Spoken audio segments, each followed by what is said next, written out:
A lot of modern layouts look complicated, but they usually rely on one smart framing technique. Today, how to design layered collage systems. Open Canva and start with a square canvas. Insert multiple frames in different sizes and place them in an overlapping collage arrangement. Upload your images and drag them into each frame, adjusting crops individually for balance. Select the background and apply a soft gradient or muted pastel tone. Slightly rotate one frame while keeping the others aligned to create natural movement.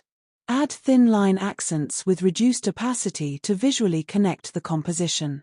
Use position tools to organize the layering order carefully. Add minimal text using